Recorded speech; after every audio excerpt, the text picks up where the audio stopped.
Halo? Di sini saya mau tanya siapa yang jumlah mantannya 0? Jumlah mantannya 0. Oke, Ikhwan ada 1. Oke, Akhwat ada lah beberapa ya, tapi 90% pernah koleksi mantan. Tapi di sini siapa yang sudah berkomitmen insya Allah menjadi seorang ngelilah sampai akhirnya nanti menikah dengan jodoh dunia akhiratnya? Acungkan tangan, katakan saya. Siapa yang pernah bucin?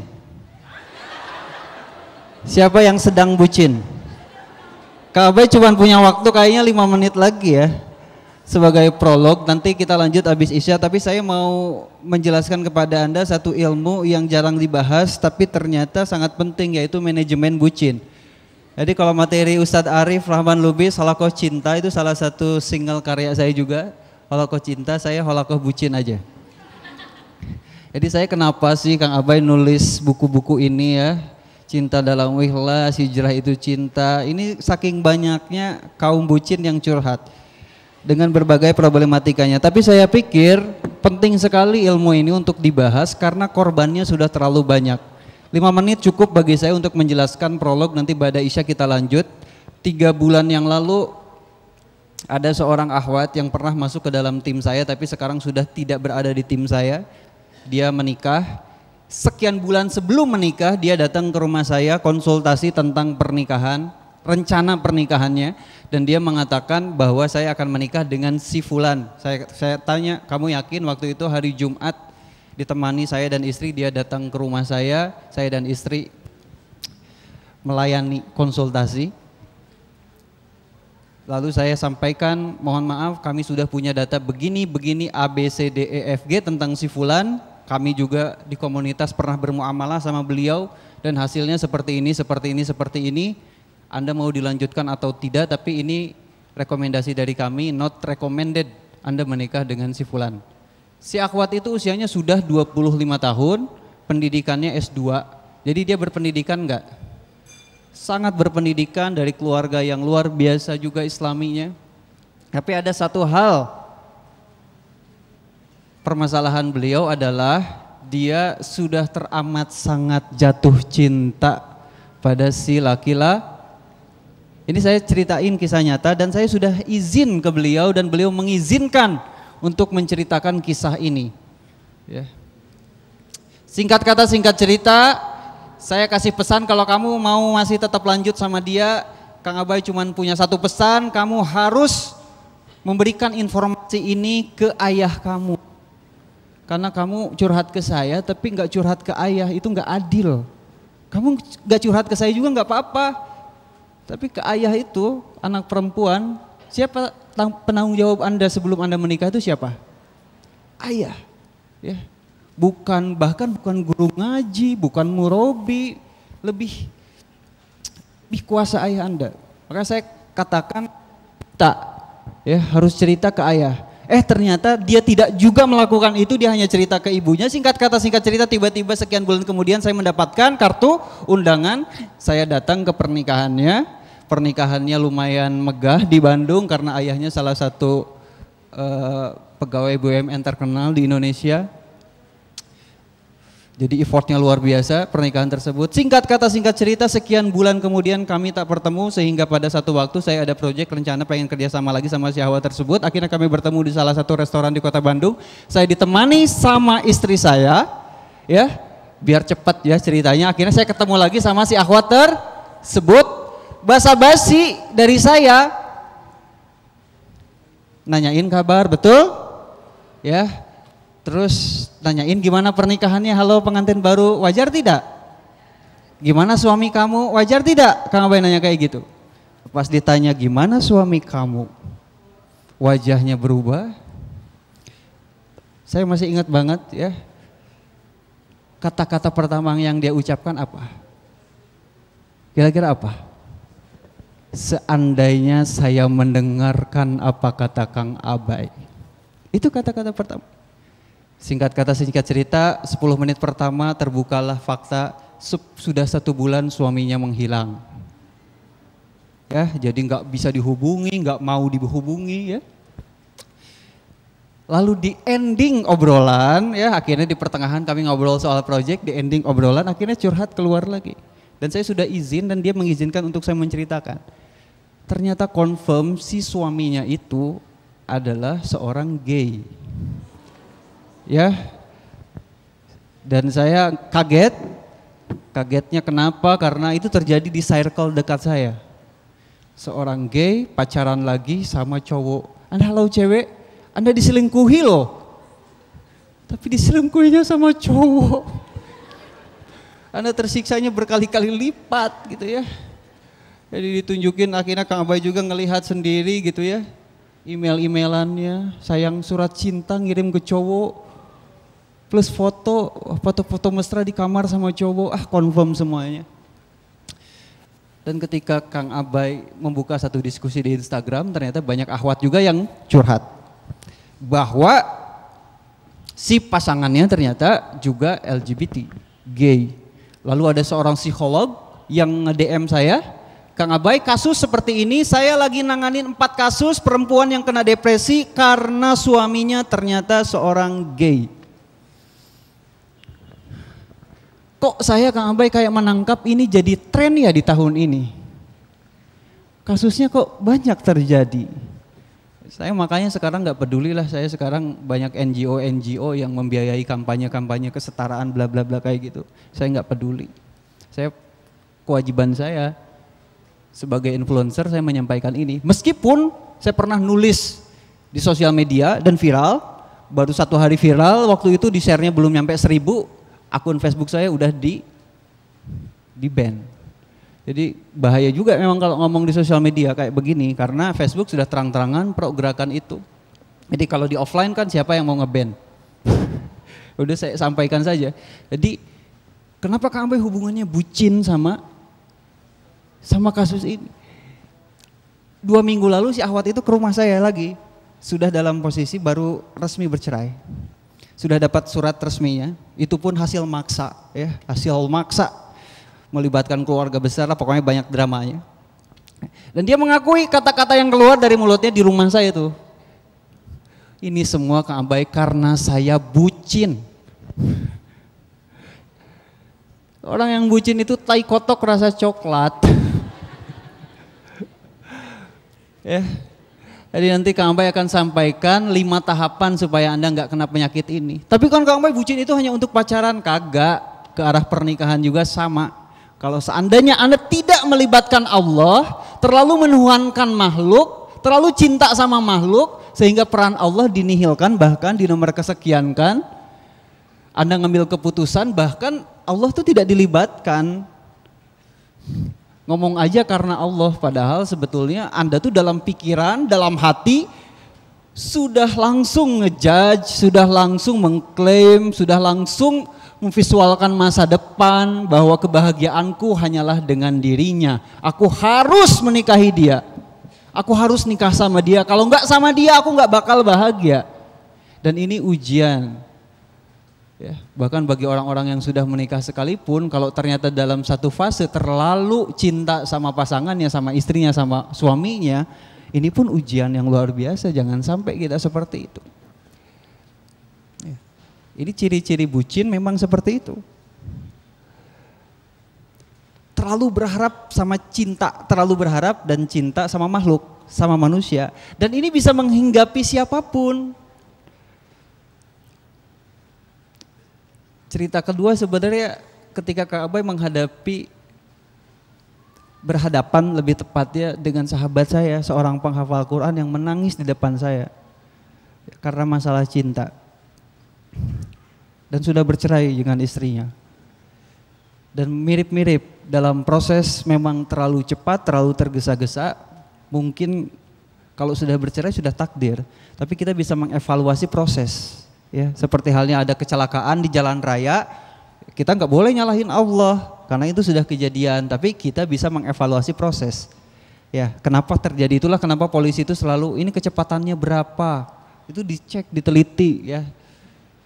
Nah kita pun bisa meneliti, ternyata efek kita terlalu menuhankan makhluk, mencintai makhluk, itu tuh berbahaya. seandainya itu terjadi di dalam fase proses kita menuju pernikahan, bisa jadi kita akhirnya nggak rasional, kurang melibatkan Allah juga. Dan ketika kita nggak rasional, kita kurang melibatkan Allah, nanti kita mengambil keputusan tergesa-gesa, bahkan cenderung berdasarkan hawa nafsu, dan itu sangat berbahaya. Jadi ciri-ciri orang yang bucin nomor satunya adalah apa tadi? Terlalu berharap sama makhluk. Terlalu cinta sama makhluk. Kalau kata Imam Syafi'i, ketika engkau terlalu berharap kepada makhluk, maka Allah akan timpakan kepedihan di dalam hatimu, supaya kamu kembali ngarepnya sama Allah, cintanya sama Allah. Ya, itu ciri-cirinya. Ciri-ciri yang kedua, maksa ke Allah. Karena Anda terlalu gitu ya, ketemu sama dia di kampus pakai sepatu warnanya sama, baru gitu doang, jangan-jangan dia jodoh saya. Habis itu Anda susah tidur gitu ya. Nah, karena Anda berpikir harus dia yang jadi jodoh kita, harus dia yang jadi milik kita, akhirnya doanya pun salah. Doanya pun bukan meminta pada Allah, tetapi lebih condong sebenarnya memerintah. Doa itu kan seharusnya kita memasrahkan harapan kehendak kita kepada Allah, malah kita memaksa. Ya Allah, jika dia jodohku, dekatkan, satukan ya Allah, tapi kalau dia bukan jodohku ya Allah, cek lagi mungkin engkau salah ya Allah. Ya Allah, kalau dia jodohku dekatkan, satukan, tapi kalau dia bukan jodohku ya Allah, pokoknya ya Allah harus dia ya Allah gitu ya. Kadang juga ada yang rada kejam, ya Allah kalau dia jodohku satukan, tapi kalau dia bukan jodohku ya Allah, ya udah jangan kasih dia jodoh ya Allah. Supaya sama-sama menderita. Yang terakhir paling kejam nih ya Allah, jika dia memang bukan jodohku ya Allah, jika dia bukan jodohku ambil saja dia, aku malas ribut ya Allah. Mungkin tempatnya bukan di sisiku, tapi di sisimu. Ya, orang yang bucin tuh aneh-aneh. Tapi pada kenyataannya kita tuh sering sikap mental kita seperti itu gitu ya. Jadi itu ciri-ciri orang yang bucin yang pertama tuh kayak gitu, suka maksa, terlalu berharap kepada makhluk. Nah, solusinya apa? Berarti Anda harus menguasai manajemen perasaan. Manajemen perasaan, Kang Abai, cara menguasainya gimana? Anda harus belajar. Ini mah boleh dicatat, insya Allah bermanfaat dalam pikiran kita, dalam pikiran teman-teman. Dan saya teramat banyak menemukan orang-orang yang berhasil melakukan ini dan ternyata mendapatkan kemudahan dan keberkahan dari Allah dalam jalan cintanya. Anda harus belajar mengikhlaskan 2P ya. 2P. Ini solusi bagi tadi orang bucin tuh yang terlalu berharap, terlalu cinta, maksa ke Allah. Anda harus belajar mengikhlaskan 2P. P yang pertama adalah perasaan, P yang kedua adalah pengharapan. Jadi perasaan sama pengharapannya diikhlasin kepada Allah. Kalau di bab terakhir Cinta Dalam Ikhlas saya nulis tuh doanya si Atar. Ya Allah, Engkau sudah tahu pengharapanku ya Allah. Aku sudah meminta kepadamu kalau seandainya si Ara ini jodohku, satukan di waktu dan saat yang tepat ya Allah. Tapi kalau dia bukan jodohku ya Allah, Engkau jauh lebih tahu dariku bahwa di balik setiap permintaanku, di balik setiap pengharapanku, aku jauh lebih mengharapkan ridhomu ya Allah. Apapun yang terjadi padaku, yang akan terjadi padaku, dan Engkau ridho itu terjadi padaku, maka terjadilah. Dan itu satu-satunya yang akan menjadi kebahagiaanku. Statement sikap mental hati kita ada di titik seperti itu. Ya Allah, si fulan, aku lagi berproses ta'aruf sama si fulan, ya Allah, kalau si fulan ini jodohku, dekatkan, satukan, lancarkan prosesnya. Tapi kalau si fulan ini bukan jodohku, ya Allah, Engkau yang jauh lebih tahu yang terbaik untukku. Kira-kira kalau sikap mentalnya seperti ini gimana kalau menghadapi kegagalan? Saya kira lebih tenang. Lebih tenang, meskipun biasanya kalau gagal ada nyeseknya dikit. Pasti, tapi tidak parah dan bisa lebih cepat move on-nya. Itulah kita dari awal sudah mengikhlaskan perasaan dan pengharapan. Anda tahu pemeran pendukung Single Lila Project temannya Anissa Rahma ya, itu namanya Neneng Neneng itu nama aslinya Erna, ya. 4 tahun yang lalu seharusnya Erna itu sudah menikah dengan seorang ikhwan, sudah dilamar. 1 bulan sebelum pernikahan si ikhwan membatalkan dengan cara ngirim SMS doang. Sampai ayahnya jatuh sakit. Ya. Itu true story dan butuh bertahun-tahun untuk move on. Ya. Si calonnya tuh ganteng, kayak opa-opa. Jadi makanya dia terluka banget ketika nggak jadi tuh terluka. Ya akhirnya susah ketemu jodoh karena hati akhirnya menutup. Perempuan kalau disakiti kan kayak begitu, betul tidak? Keluarlah sumpah serapah yang legendaris itu, semua laki-laki sama gitu ya. Nah akhirnya tapi Neneng Erna belajar mengikhlaskan perasaan, pengharapan, belajar mengobati hatinya, belajar berserah kepada Allah atas sebuah tragedi yang terjadi di dalam hidupnya itu, belajar yakin kepada Allah bahwa segala sesuatu terjadi yang sudah terjadi, maka satu-satunya sikap mental terbaik adalah belajar menerima semuanya, takdir yang sudah terjadi. Hingga akhirnya alhamdulillah tahun kemarin menikah dan saya yang jadi perantara ta'arufnya. Dan ikhwan yang ke Neneng itu dia benar-benar memperjuangkan sampai ngajak ta'arufnya 3 kali dalam tempo waktu 6 bulan. Sampai akhirnya benar-benar Neneng Erna mau, akhirnya ta'aruf dan 3 bulan lancar proses ta'arufnya, akhirnya menikah. Setelah dia belajar mengikhlaskan hati, ternyata Allah kirimkan seseorang yang memperjuangkan. Itu mungkin session pertama kita, nanti insya Allah lanjut session kedua. Nah kalau ada yang punya pertanyaan sekarang di kertas ditulis, nanti session kedua boleh dikumpulkan. Biasanya ada yang curhat, ya silahkan lah. Tapi jangan 5 halaman ya, nanti bacanya selesainya terlalu malam. Oke demikian dari saya untuk prolog tahap pertama, nanti insya Allah kita lanjut ba'da isya. Wassalamualaikum warahmatullahi wabarakatuh. Waalaikumsalam warahmatullahi wabarakatuh. Yang semangat jawab salamnya mudah-mudahan dimudahin ketemu jodohnya. Assalamualaikum warahmatullahi wabarakatuh. Tadi sudah sampai bab doa ya. Jadi doa penuh keikhlasan kepada Allah. Tadi kalau doanya, ya Allah jika si fulan ini jodohku dekatkan satukan, tapi kalau dia bukan jodohku ya Allah engkau jauh lebih tahu yang terbaik untukku. Lalu gimana Kak Ambay kalau seandainya belum berproses sama siapa-siapa, belum ketemu siapa-siapa, boleh nggak asal nyebut nama gitu ya? Nah itu tidak disarankan teman-teman, jadi nantinya panjang angan-angan. Apalagi kalau Anda itu nyari-nyari kontak-kontak selebgram di Instagram ya, yang kelihatan soleh-soleh gitu ya, terus di list, terus Anda doa setelah sholat ya, itu nantinya jatuhnya biasanya mungkin, tapi yang seperti itu ada, ternyata faktanya ada, dan itu pun ternyata bucin juga. Ya, terlalu berlebihan pada akhirnya. Jadi tidak perlu berlebihan sampai sejauh itu. Jadi yang pertama manajemen perasaan, tadi ikhlasin perasaan dan pengharapan. Yang kedua kita minta kepada Allah dipertemukan dengan jodoh terbaik dari Allah di waktu dan saat yang tepat, karena doa adalah senjata. Saya ingin tanya di sini, siapa yang belum dalam posisi siap menikah? Jadi sekarang ini belum siap menikah, belum rencananya nikah tahun ini bahkan tahun depan. Yang belum siap menikah? Ya, banyak juga. Banyak sekali. Nah ini yang ikhwannya nggak ada nih Kang. Ikhwannya siap semua. Siap menikah semua. Ini Rizka harus memfasilitasi ta'arufnya. Betul betul. Nanti Mas Hasim tolong. Setuju ya. Tidak? Ya jadi Singelila Center atau Ta'aruf Center yang seperti divisualkan di proyek kami itu, kami berharap sebenarnya ada di banyak kota di Indonesia, dan yang jadi ujung tombaknya itu masjid.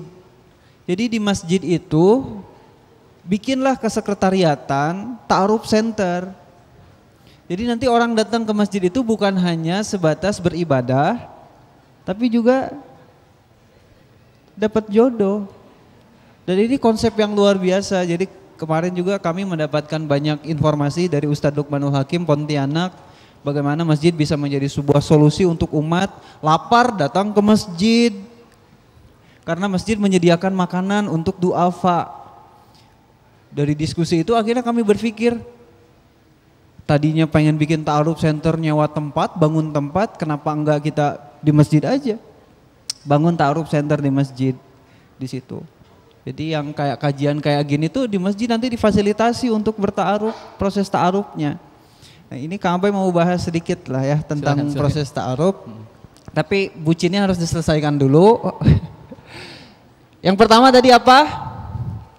Ikhlaskan Ikhlaskan 2P. perasaan pengharapan. Pengharapan. Terus yang kedua harus punya senjata doa, ya, doa kepada Allah. Kalau yang sudah dalam posisi siap menikah, berdoa kepada Allah, dipertemukan dengan seseorang yang terbaik menurut Allah. Kalau yang belum dalam posisi siap menikah, Anda harus berlindung kepada Allah dari cinta yang salah. Dari salah memaknai cinta. Karena apa? Karena bisa jadi di waktu saat ini Anda belum siap menikah, tapi Allah pertemukan coba dengan seseorang yang tiba bikin Anda deg-degan. Gimana ceritanya kalau seperti itu? Pernah ngalamin nggak? Pernah. Akang udah nikah belum? Saya belum. Kalau di Rizka itu memang nggak boleh setelah syaratnya untuk masuk Rizka belum menikah. Gitu. Belum menikah. Jadi di sini dipastikan jomblo semua. Singelillah ya. Singelillah, bukan betul. Usianya berapa sekarang? Saya 24. 24 ya. Tapi pernah ya ngerasain deg-degan gitu ya ketemu seseorang gitu? Saya deg-degan terus, Kang. Tapi kalau deg-degan terus tuh nggak normal. Jadi memang cinta itu fitrah. Allah tiba-tiba saja tumbuhkan perasaan itu pada seseorang di waktu dan kesempatan tertentu. Jadi memang nggak kayak kita ketemu sama siapa tiba-tiba deg-degan ke sini, deg-degan ke situ, deg-degan itu Anda harus mencek radarnya berarti Ada yang rusak error. gitu ya. Nah, yang jadi permasalahan itu adalah ketika kita tumbuh cinta pada seseorang, suka pada seseorang, itu ada makhluk yang Allah ciptakan memang untuk menyesatkan umat manusia. Ya, dan itu dia sudah bahasa Sundanya itu ada ngadodoho ya. Ngadodoho itu mengintai supaya kita mengikuti langkah-langkah setan. Yaitu melakukan perbuatan yang Allah nggak ridho. Dia bisa mengendarai potensi dalam diri kita yaitu hawa nafsu. Dimanfaatkan sehingga kita mengikuti hawa nafsu. Makanya tidak heran ketika tim saya, salah satu tim saya di Bandung melakukan riset di salah satu sekolah.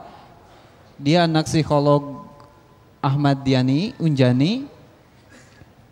Hasil risetnya 70% anak muda di sekolah tersebut, muda-mudi, sudah melakukan seks bebas. Dan awal mulanya mereka melakukan seks bebas atas nama cinta, ketertarikan pada lawan jenis diikuti oleh aktualisasi hawa nafsu. Akhirnya sudah melakukan seks bebas. Dan resultnya 70%, saya tidak akan sebut tentu saja nama sekolahnya karena itu perjanjiannya tidak boleh disebut. Tapi riset itu dilakukan tahun kemarin dalam rangka skripsi. Meneliti pergaulan anak zaman now, ya, generasi Z, milenial dan Z. Jadi banyak orang yang salah memaknai cinta sehingga melakukan aktivitas zina yang oleh beberapa orang bahkan disebut dosa terindah katanya. Itu ada 2 band terkenal tuh di Indonesia yang menggunakan lirik dosa terindah sebagai kata ganti zina. Nauzubillahi min dzalik. Ini saya nulis novel Hijrah Itu Cinta, Anda tahu nggak alasannya awalnya kenapa? Saking banyaknya akhwat ikhwan yang curhat ke saya. Saya tuh udah sering Kang Abai dulu melakukan zina sama pacar saya. Tapi sekarang saya udah hijrah Kang Abai. Pantas nggak sih saya dapat jodoh yang soleh-solehah nantinya? Saking banyaknya pertanyaan itu jadi FIQ kan? Ya udah saya nulis bukunya, bahkan saya jadiin pertanyaan tadi saya jadiin tagline buku. Pantaskah seorang pendosa mendapatkan jodoh terbaik dari Allah? Qadarullah, saya nulis harus dengan hati, dengan rasa. Untuk mendalami perasaan si pemeran utamanya yang seorang penzina kan saya susah. Kenapa? Alhamdulillah ya tadi qadarullah Allah jaga saya. Sejak SMA sudah berprinsip jadi singelillah. Jadi istri saya yang hari ini hadir tuh adalah orang pertama yang saya pegang tangannya dengan mesra, saya peluk, saya cium.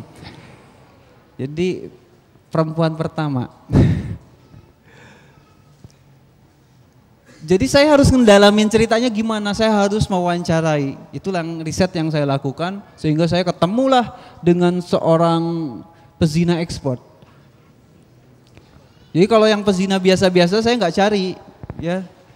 Saya harus ketemu dengan orang yang emang dulunya tuh wah bejatnya untuk urusan ini bejat banget gitu. Sampai qadarullah dipertemukan dalam satu event dan ternyata Allah bukakan tiba-tiba saja 4 mata kami ngobrol, terungkap masa lalunya dan beliau sharing ke saya. Ini saking bejatnya ya si laki-laki yang ngobrol sama saya ini di masa lalunya. Dan saya yakin ikhwan yang ada di sini meskipun punya masa lalu, saya yakin gak ada yang seperti si yang diceritakan ini. Cowok yang saya temuin ini. Dia tuh berzina. Zina itu dosa besar, sepakat ya? Sepakat ya, tidak ada perdebatan terkait itu. Di bulan Ramadan Anda wajib berpuasa nggak? Wajib. Kalau nggak berpuasa di bulan Ramadan hukumnya? Dosa. Dosanya dosa apa? Dosa besar. Dosa besar karena hukumnya wajib. Kayak ninggalin sholat aja kan, karena hukum sholat wajib. Puasa di bulan Ramadan hukumnya wajib. Nah ini ada orang ya zina di bulan Ramadan siang hari gimana? Double ya. Dosanya dosa kuadrat. Dan dia pernah melakukan zina di bulan Ramadan di siang hari. Itu masa lalu dia. Nah sekarang posisi beliau saat ini usianya mau 40 tahun. Beliau penghafal Quran, seorang guru ngaji, bacaan Qurannya sangat indah, seorang ustadz. Sering ngisi kajian juga. Sering ngisi kajian, bacaan Al-Qurannya indah dan penghafal Quran. Jadi kalau beliau meninggal sekarang dikenalnya sebagai seorang apa? Seorang ustadz, seorang penghafal Quran, seorang guru ngaji. Coba bayangkan. Dengan masa lalu seperti itu. Pas ngisi di Pekanbaru, saya bertemu dengan seorang akhwat yang nikah dengan seorang penghafal Quran dan dulu pernah melakukan aborsi saat masa kuliah si akhwatnya. Aborsinya bukan karena alasan medis, tapi karena alasan married by accident, ya, karena alasan hamil di luar nikah. Menikah dengan orang yang menghamili, tapi melakukan aborsi, akhirnya bercerai, tapi terus bertobat kepada Allah hingga akhirnya dipertemukan dengan seorang ikhwan hafiz Quran yang mau menikahi beliau. Ini true story. Jadi makanya teman-teman, seberapa buruk masa lalu kita, hari ini dan masa depan kita, itu kita yang menentukan dan Allah yang maha menentukan.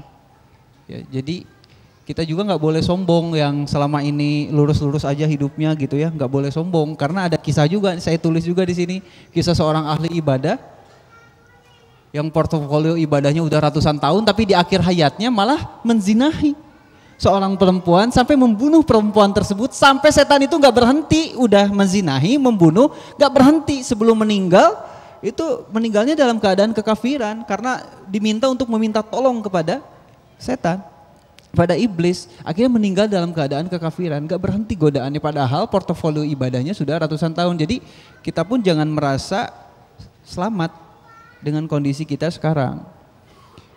Yang kita kejar itu adalah husnul khotimah.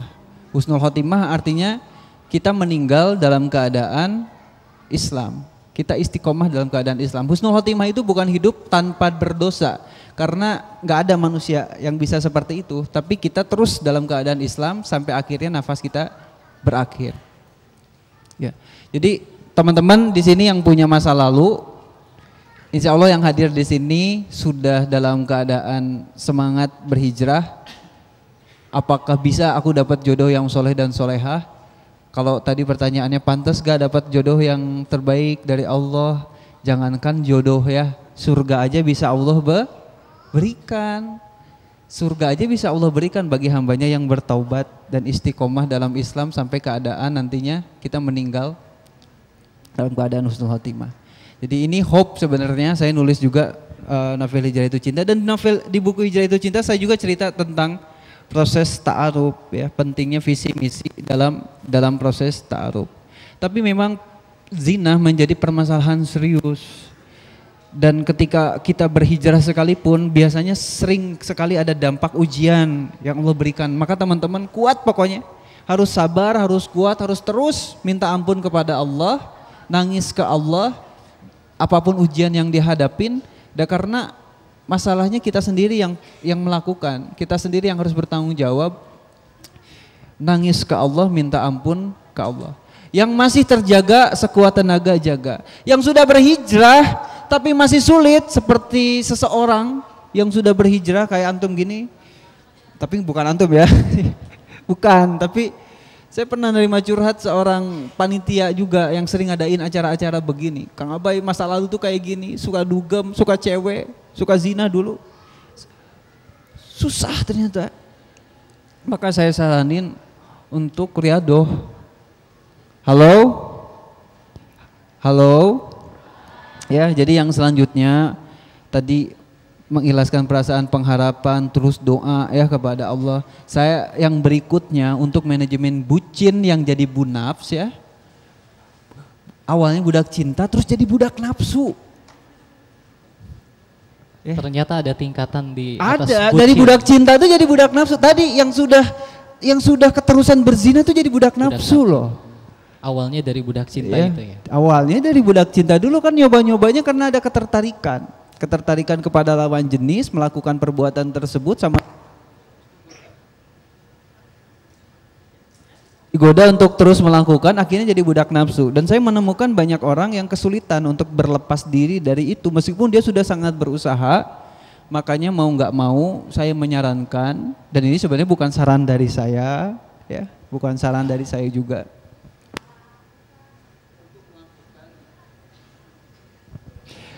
untuk menghabitkan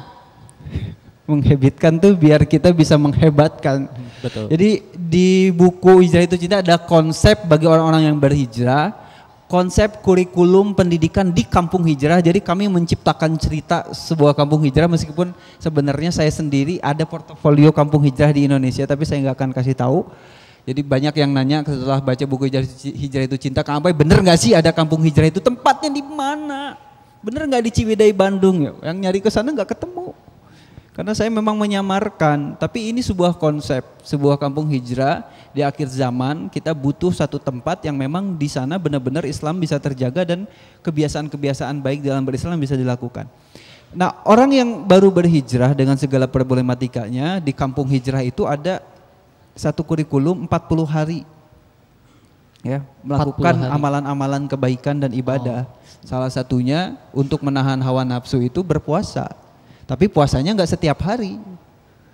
Puasanya harus puasa sunnah tentu saja. Tingkatannya Senin Kemis, yang kalau Anda kurang naikin. Yang paling maksimal puasa apa? Puasa Nabi Daud selang sehari. Nah, Anda sekarang cek kondisi batin Anda, kondisi diri Anda. Coba. Saya mau malah mungkin agak mewajibkan pada akhirnya di zaman sekarang berpuasa itu. Kenapa? Dorongan untuk kita bermaksiat itu dari pandangan, betul atau betul? Zaman dulu mudah banget, tinggal diam di rumah, gak usah jalan-jalan ke mall, gak usah keluar, di rumah aman udah, ya. Tapi zaman sekarang di dalam kamar itu berbahaya loh. Justru ketika sendiri lebih bahaya. Sendiri di dalam kamar justru waktu yang sangat berbahaya. Anda nggak niat, aku mah nggak niat Kang Abai. Tiba-tiba explore Instagram, tiba-tiba di YouTube suggestionnya, tiba-tiba buka website tertentu iklannya muncul. Coba Anda tonton salah satu ceramahnya Ustadz Adi Hidayat. Ada seorang dokter psikologi yang menceritakan kisah seorang penghafal Quran yang ternyata jadi gay. Ada di YouTube. Karena awalnya nonton video-video gay lewat pop-up iklan di salah satu website.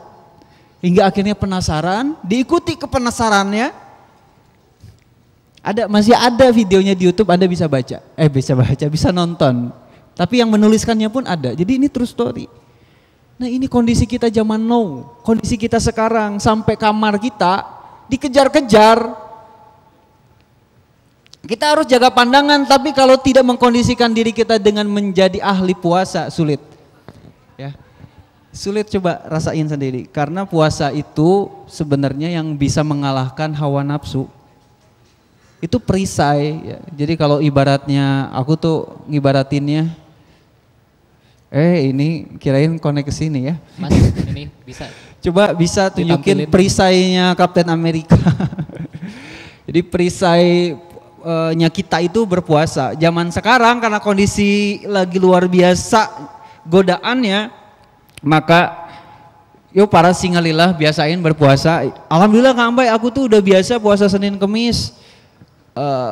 Naikin dosisnya, Anda biasakan coba puasa Nabi Daud, cobain 40 hari, nanti dapat hikmahnya. Barang siapa yang mengikhlaskan hati untuk melakukan amal kebaikan, amal ibadah selama 40 hari, insya Allah Allah akan tunjukkan hikmah. Ya, itu hadis Rasulullah Shallallahu Alaihi Wasallam. Ya, jadi luar biasa dampaknya. Nanti setelah 40 hari Anda nggak mau berhenti. Amalan-amalan itu kepengen tetap dilakukan karena Anda sudah ketemu hikmahnya. Oh ternyata ada gambar aneh di Instagram, dipencet, tapi klik kanan, Anda klik kanan, lalu Anda pencet, saya tidak tertarik dengan gambar ini, dengan penuh kesadaran. Ada lagi gambar aneh, klik kanan, nemu di YouTube. Kalau Anda tidak punya perisai, klik, Anda keterusan. Tapi kalau Anda punya perisai, dalam keadaan berpuasa, terkondisikan kondisi biologis, Anda emang melihat gambar itu, tapi Anda klik kanan, saya tidak tertarik dengan gambar ini. Semakin sering Anda seperti itu, suggestion Instagram, suggestion YouTube akan sangat-sangat tidak ada nantinya. Gambar-gambar yang gak jelas seperti itu, dan kita jauh lebih terjaga. Ya.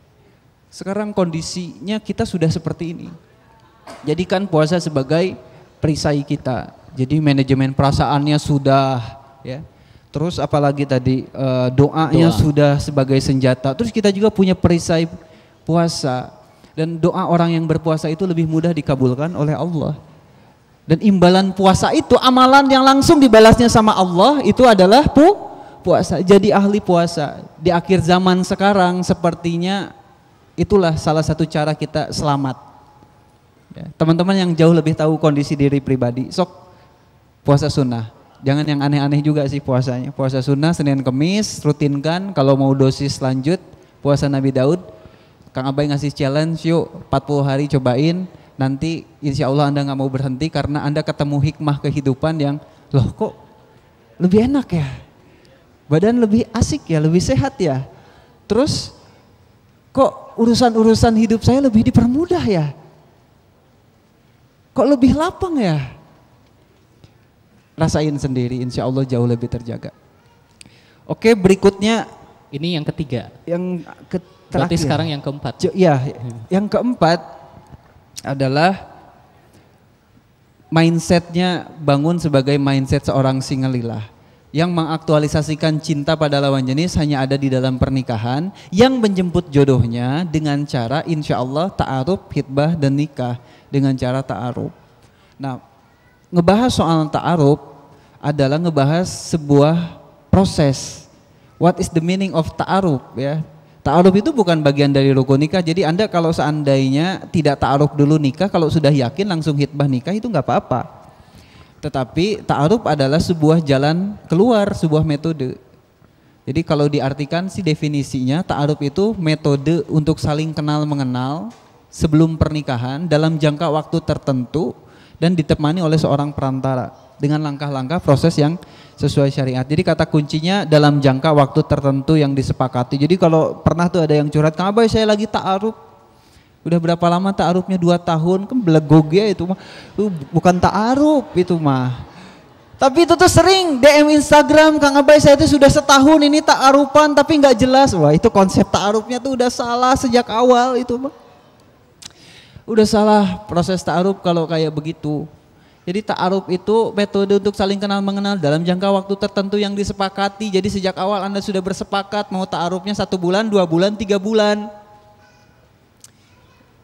Nanti setelah dalam 1 bulan, 2 bulan, 3 bulan itu ngapain kan prosesnya? Nah itu ada beberapa tahapan yang dilakukan. Nah ini mungkin saya akan sampaikan singkat saja proses tahapan ta'arufnya.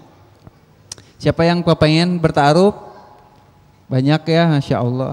Ini betul-betul harus difasilitasi. Nah makanya sebenarnya ya yang daftar pengen dita'arufin sama kami itu ada 30.000. 30.000. Susah terlayaninya, makanya karena itu ide kami mendorong. Saya senang di Bogor berapa kali diundang rumah ta'aruf yang sudah berdiri di Bogor. Saya senang kalau bisa banyak rumah ta'aruf berdiri.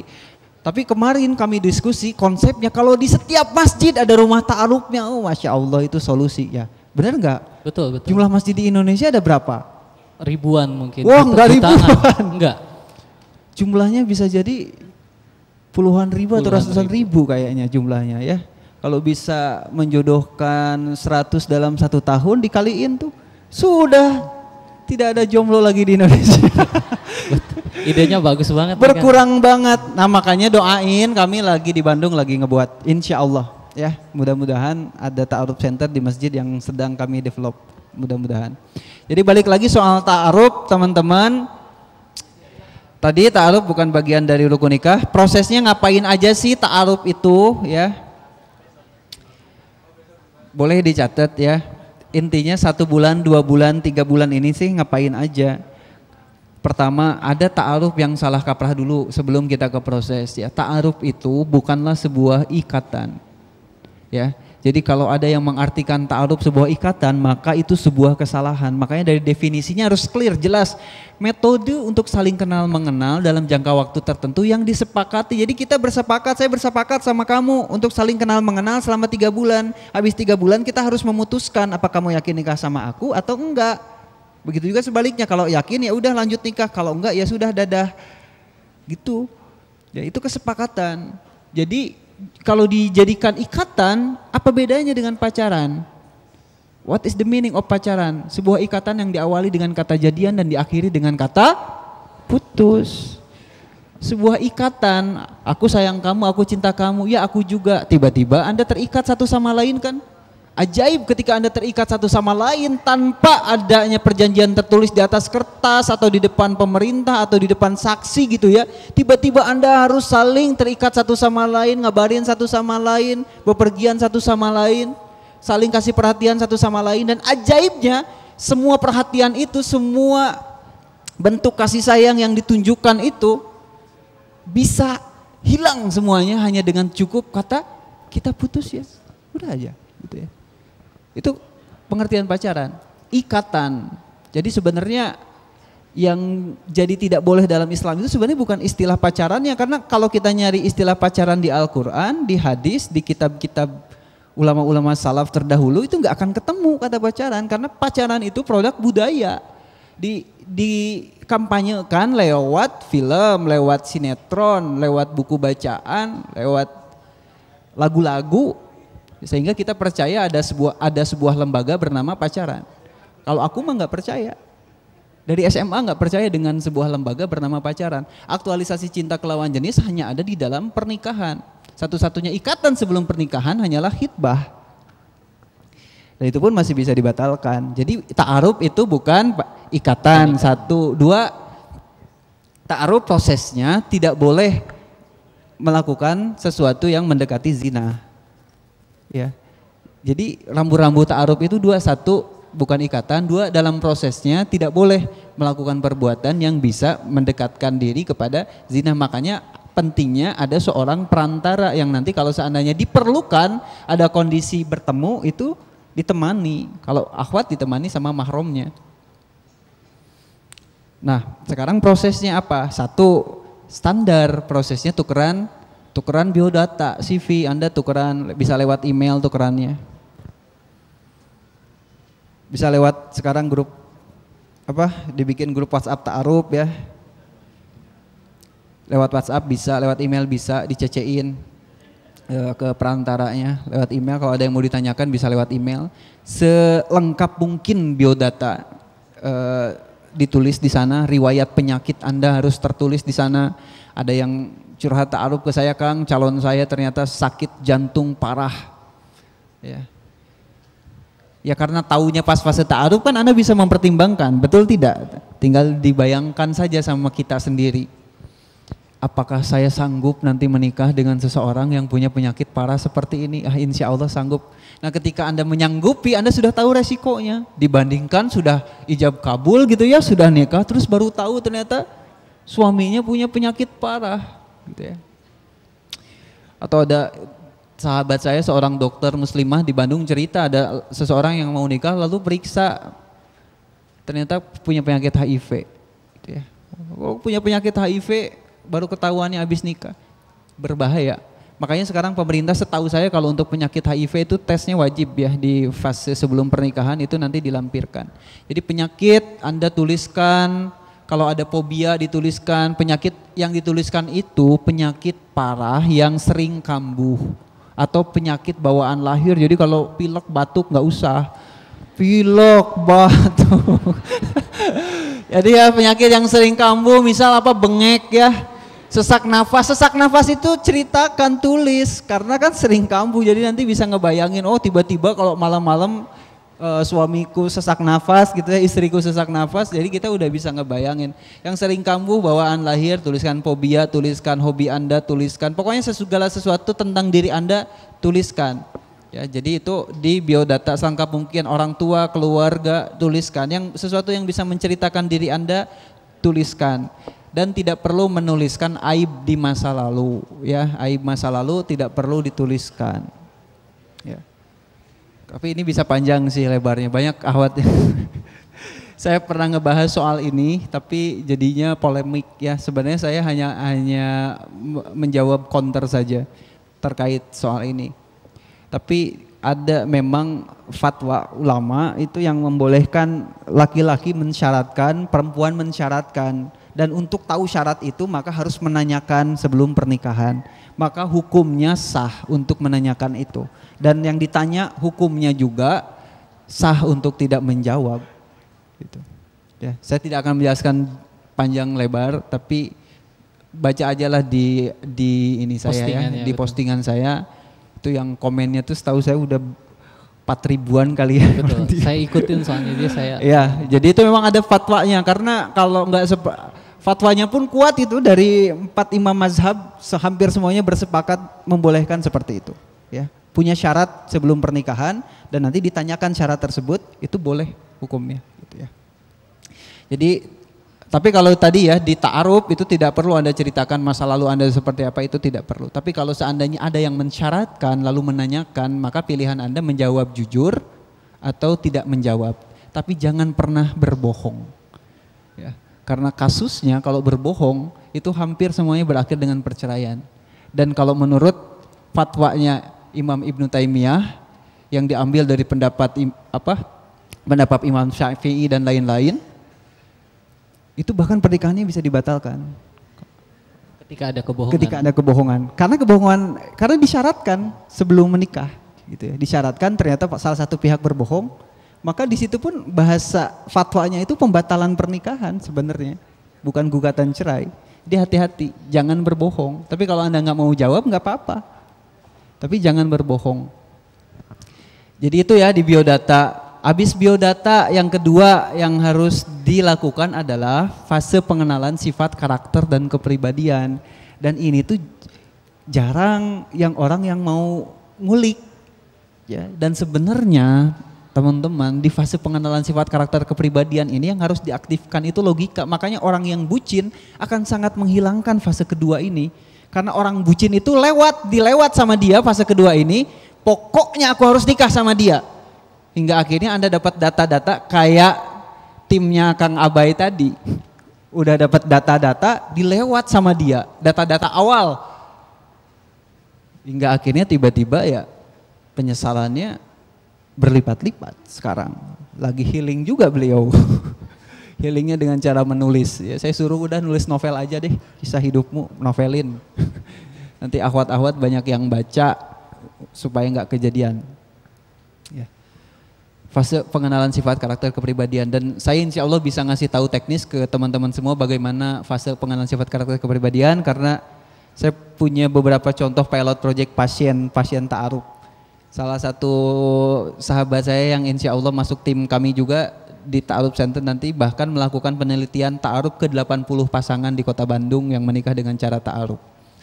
Udah jadi skripsi, ya udah jadi skripsi melakukan penelitian ke 80 pasangan.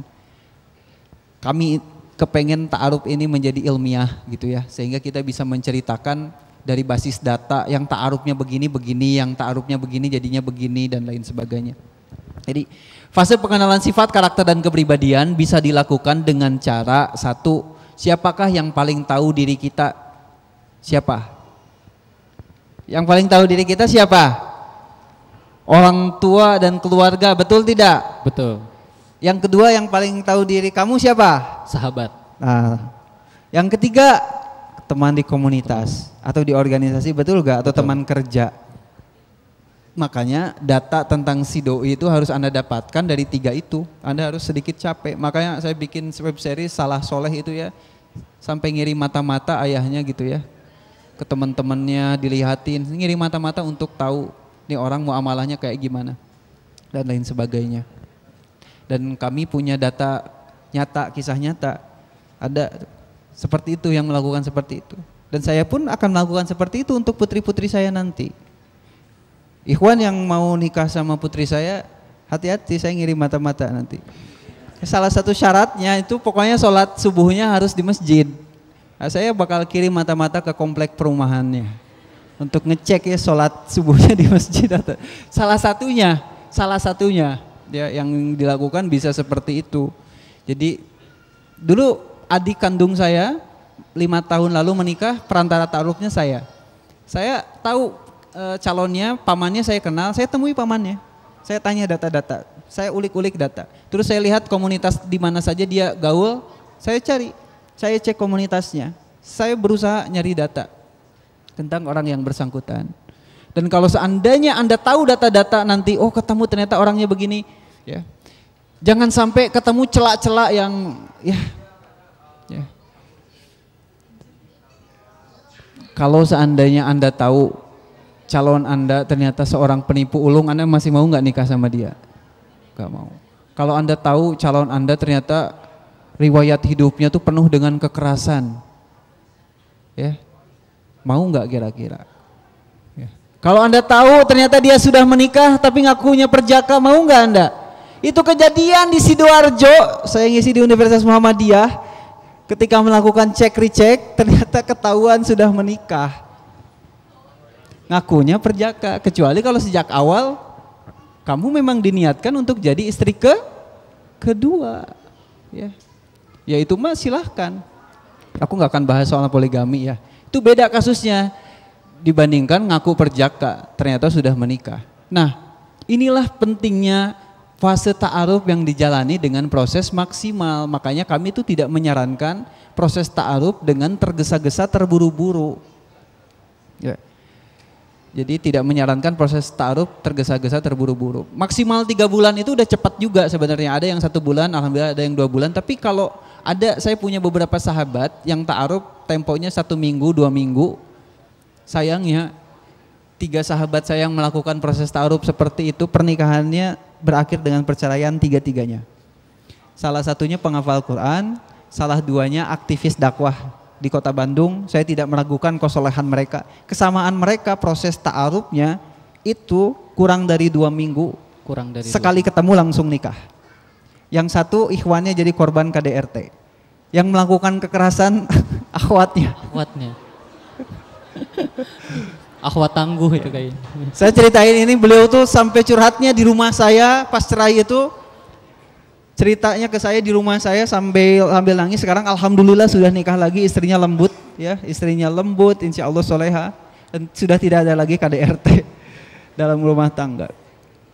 Jadi pengenalan sifat karakter kepribadian dari keluarga, dari sahabat, dan Anda juga bahkan bisa melakukan tes kepribadian untuk lebih meyakini potensi-potensi genetik, karena seseorang itu bisa jadi ada potensi genetik.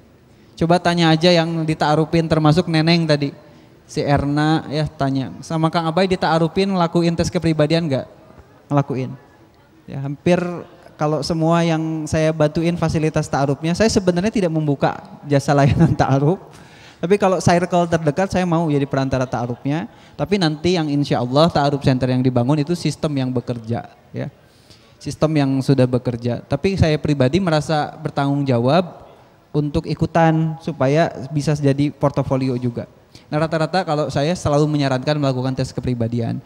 Itu ya, fase pengenalan sifat karakter kepribadian. Yang ketiga itu tukeran proposal hidup, rencana hidup. Ya. Ini penting juga ya. Sahabat saya di Surabaya punya rencana hidup, dia tuh kepengennya menjadi aktivis dakwah di Surabaya. Beliau ketua ODO Surabaya. Calonnya ternyata rencana hidupnya adalah mau kuliah ke luar negeri. terus kepengen berkarir di luar negeri. Ketemu nggak rencana hidupnya? Nah, akhirnya batal ta'arufnya, batal nikah karena nggak ketemu rencana hidup. Jadi penting visi harus sama, visinya bukan hanya selamat di dunia tapi selamat di akhirat. Misi hidup harus sama dalam rangka beribadah kepada Allah. Lalu peran hidupnya, rencana hidupnya juga tidak harus sama tapi harus saling menyepakati. Tidak harus sama, tapi harus saling menyepakati. Istri saya menyepakati dulu. Saya insya Allah seorang penulis buku next ke depannya. Jadi seorang konten kreator gitu. Istri saya udah tahu dari dulu dan beliau mendukung saya. Mendukung cita-cita saya, impian saya. Sudah menyepakati itu. Istri saya bekerja dulu tapi nanti jadi ibu rumah tangga full. Dan memang seperti itu sekarang yang dikerjakan. Jadi ibu rumah tangga full itu bukan atas paksaan saya tapi itu benar-benar atas kesepakatan bersama untuk maslahat keluarga. Dan kami buat program keluarga. Saya bekerja bagian dari program hidupnya dia juga. Jadi kami bikin satu roadmap hidup bareng-bareng akhirnya. Sekarang udah ada anak 3, kami buat program hidup keluarga. Kami menyebutnya program hidup keluarga yang bareng-bareng kita sepakati untuk kita kerjakan gitu. Jadi kalau di pas pranikah di ta'aruf Anda bisa tukeran rencana hidup.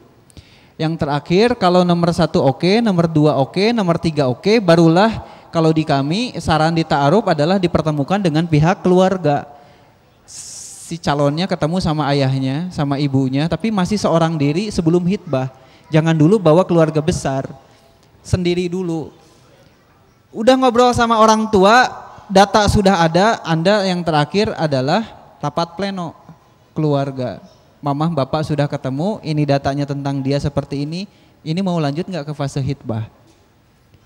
Udah, kalau lanjut alhamdulillah langsung lamaran. Waktu itu si Erna juga nggak lama ya, hari Kamis datang ke rumah orang tuanya seorang diri, pulang dari rumahnya si cowoknya langsung rapat pleno keluarga. Gimana Pak tadi ketemu sama si doi lah?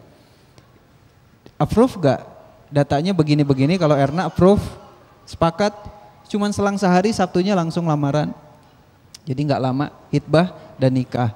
Jadi itu fase ta'aruf yang insya Allah secara ikhtiar bisa dimaksimalkan. Dan mohon maaf dari kami tidak menyarankan proses pernikahan yang terburu-buru dan tergesa-gesa karena kami secara ilmiah punya datanya.